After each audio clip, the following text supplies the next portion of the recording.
Hello there, this is Mike Duffy. Today we're going to talk about the merge sort algorithm and why it's better than you were probably taught in school, if they taught you about it in school. We're going to just talk about one variation of this one algorithm and have some animations. For those unfamiliar, what is merge sort? Well, it's a sorting algorithm, and like any other sorting algorithm, it puts things in order. Today we're going to be using two-digit integers to put in order for demonstration purposes, but it could be anything. It could be objects or text, it could be linked lists, any data type that has a collating sequence that an algorithm can put in order, and that's what merge sort is. We're going to start with a description of what merge sort is that you might have heard in school. They would have told you, oh, well, it's a divide and conquer sorting algorithm and something about O and N and log performance. We're not going to worry at all about the mathematics of it. What that means is it's one of the faster ones. All right, let's take a look at a typical pseudocode example. And this will be the only code that we're going to look at, so it's not going to be a programming video. Okay, merge sort is usually shown in a way similar to this. The first thing it does is merge sort the first half of the input and then merge sort the second half. Then it merges the two halves. Well, first of all, it's referring to itself, which is kind of weird if you're not used to that kind of thing. It might be a little difficult to intuit from that exactly what's going on if you didn't already have a pretty good idea. So a procedure or function calling itself is what's called in programming a recursive call. You push your current state on the stack and then invoke a copy of yourself, which automatically means that you'll resume at the same point sometime later after the return. So it could be calling the same method on a different object of the same type. I think that counts, especially in C# where you have a method table. You actually are calling the same place in memory even though it's a different object. So you may be saying to yourself, I'm not sure how these 3 lines of code that don't really say much are going to put a complex list of things in order. So let's take a look at the visualization the way that it's usually presented. All right. Okay. Well, as before, if you didn't already know what was happening, this might not seem to match the pseudocode. No, but I also think it doesn't really seem to be the best way to visualize this algorithm. So what I've done is put together a different way to animate and visualize what merge sort is doing. And at the end, I think you'll better understand what's going on with this algorithm and how powerful it actually is for what appears to be very little code. In order to see these visualizations, we're going to need to step into the computer room and take a look at what's actually going on inside the computer.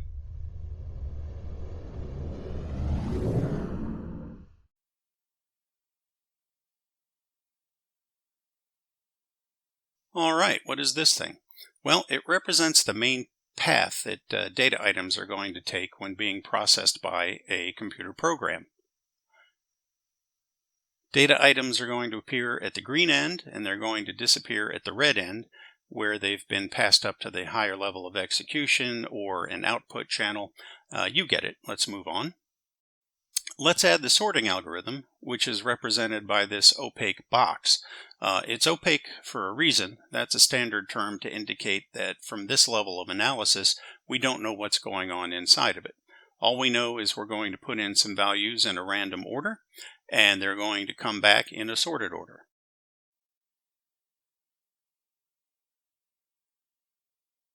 And next, we're going to take a look inside the opaque algorithm and see what's going on inside of merge sort. So the first thing we're going to do is take a look at a couple of special cases. The first of which is what happens if it receives a single input value. Now this may seem kind of trivial and obvious, but there's a reason for it if you'll entertain the idea for a few seconds. If the algorithm receives a single input value, it's going to accept that input value from the caller and then just hold on to it until it's time to give it back. You'll see what that means later. Okay, now let's talk about 2 input values. And now this gets into the essence of merge sort. If we have an array or list of 2 input values, we're going to split them into 2 lists of 1 each, and then we're going to take each half and send it off for further processing. Now, what does that mean? We'll see in just a moment. And now they come back, and then we compare them, and we send them off in the sorted order back to our caller. Now, what happens if we have many input values? We're going to do the same thing we did before. We're going to split them in half and send each half off and wait for them to come back. But here's the trick. When they come back, they're already going to be in order on each side, as if by magic. And then we're going to take the lowest one from each list and return it until both lists are empty. At this point, you may be thinking to yourself that you've missed something important. We sent off each half of the list and it came back magically in order already, and we really didn't do any work here except to compare the results. So how did that happen?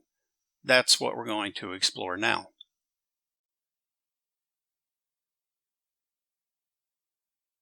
Okay, so this really illustrates the concept of recursion that we mentioned briefly earlier. So this is a merge sort where the yellow dot is, and this is a merge sort, and so is this. So each merge sort object or routine creates two children as necessary until the length of the list being passed down is 1. So there will be as few or as many layers as needed. So in these examples, I'm always using a power of 2 as the size of the input array, because that's the only way that the bottom layer will be all fully filled out and symmetric and pretty. So with that in mind, I'm going to show an animation, and from now on the values will be stacked vertically rather than one by one. It makes the animation a little easier to follow. So I'm going to show a functional equivalent of the way that merge sort works, which is still not exactly right, but it will show you how it functions in an easier to understand way. So let's get started.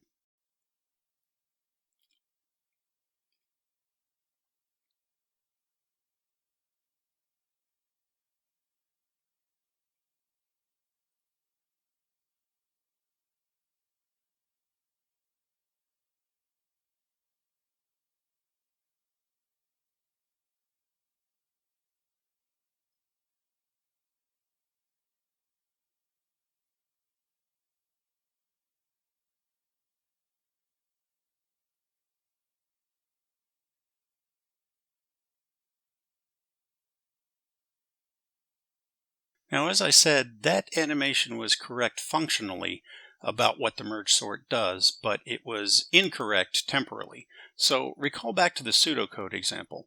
You see that the entire first half of the list is processed before the second half, and this holds true at every level in the hierarchy.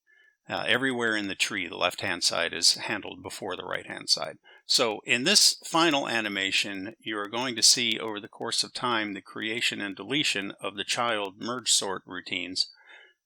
And this animation is as accurate as I'm going to get with it, so I hope you enjoy.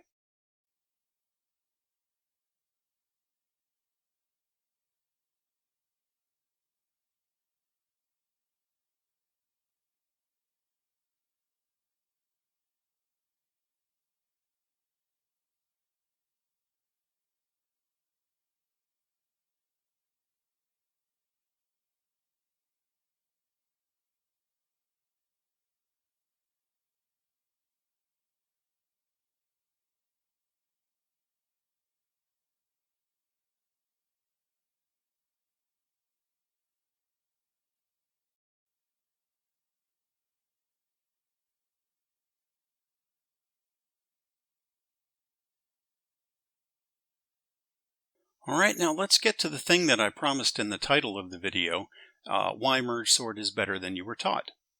So not every computer has equal resources.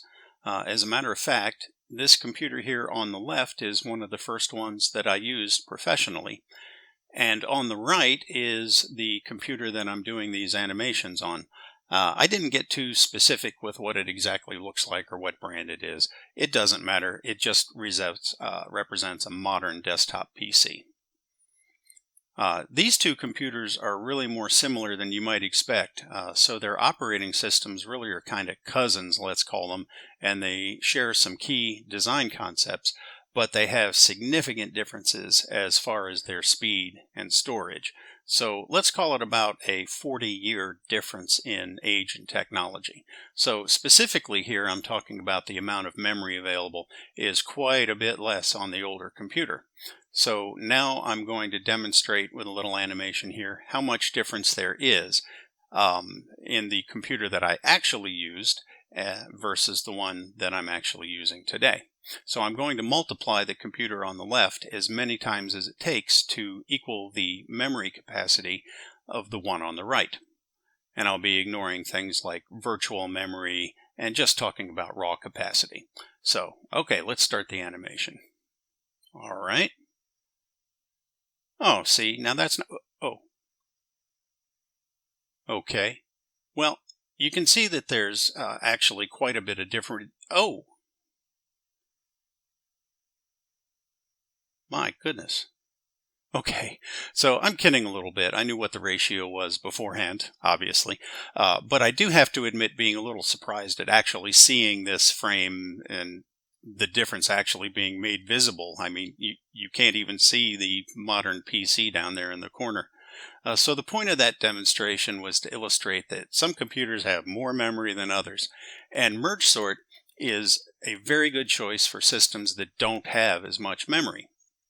So, as you probably know, the concept of big data is one of the hottest topics in computing today.